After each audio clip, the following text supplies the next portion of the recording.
comme à Lourdes. Chez nous, on a Banneux, on a Beaurain en Belgique, où la Vierge est apparue pour donner des messages, même un message de repentance. Mais par exemple, dans l'apparition de Beaurain, si un jour vous visitez la Belgique, allez à Beaurain, une des paroles de la Vierge, alors je mets Vierge entre guillemets, c'est « Je suis la reine du ciel ». Mais malheureusement, la reine du ciel, on en parle dans la Bible, dans le prophète Jérémie. Et ce n'est pas la Vierge, ce n'est pas la maman de Jésus. Oui. Bon, ça c'est une petite parenthèse. Hein. Vous voyez, c'est l'ancien catholique qui fait une petite crise d'allergie.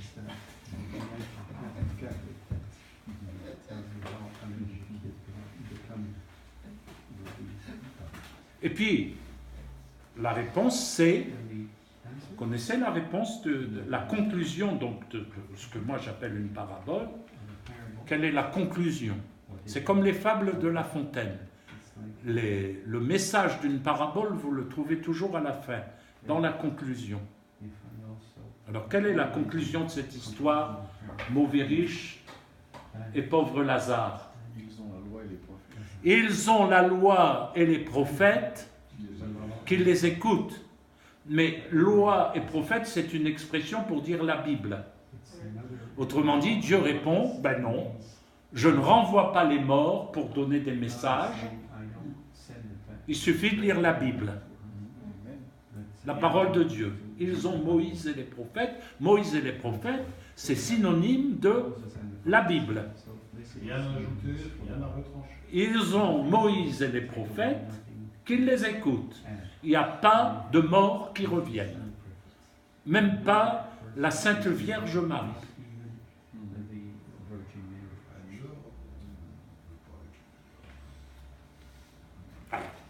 Que dit la Bible? Parce qu'ils ont Moïse et les prophètes, alors on va écouter Moïse et les prophètes. Et puis les apôtres, hein, puisqu'il y a aussi un Nouveau Testament. Du temps de Jésus, il n'y avait pas encore de Nouveau Testament.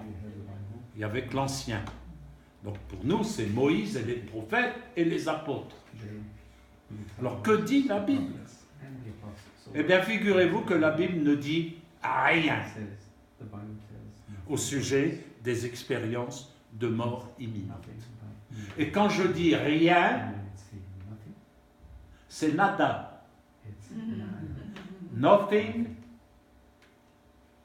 Rien. Silence complet. Alors on pourrait s'attendre à ce que la Bible soit très très très prolixe au sujet de l'au-delà, qu'on ait beaucoup de renseignements. J'ai encore combien de temps? Encore 40 minutes, 30 minutes. Mais on n'a rien. La Bible est quasi silencieuse sur l'au-delà. Alors, attention, entendons-nous bien, hein?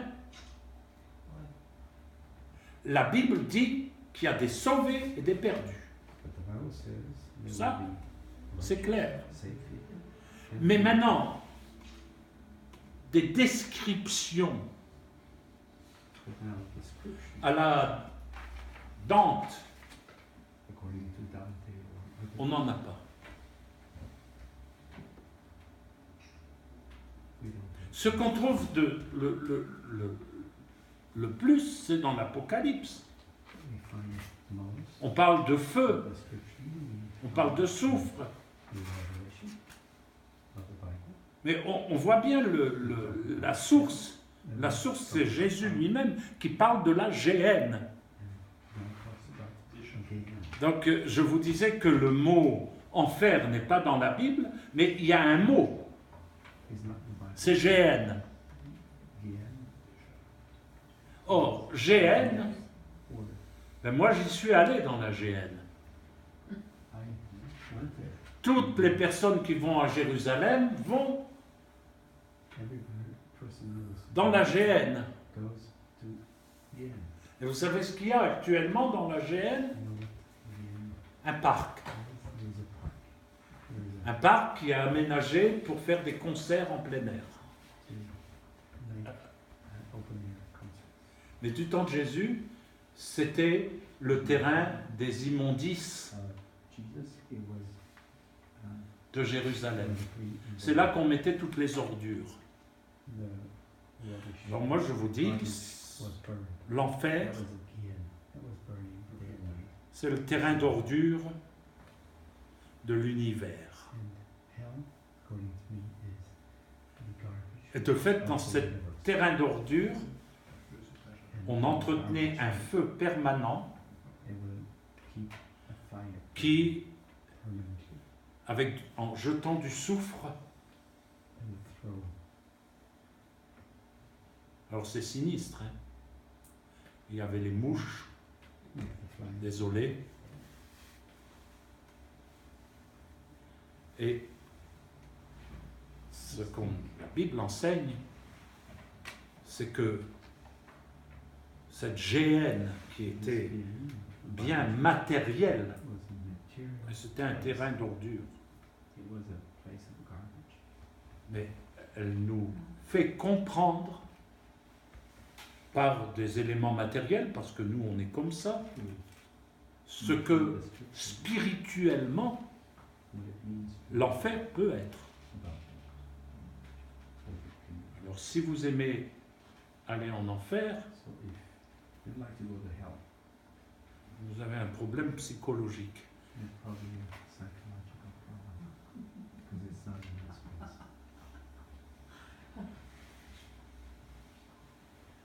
Mais l'enfer, ce n'est pas un lieu matériel, bien sûr, c'est un état spirituel, mais terrible.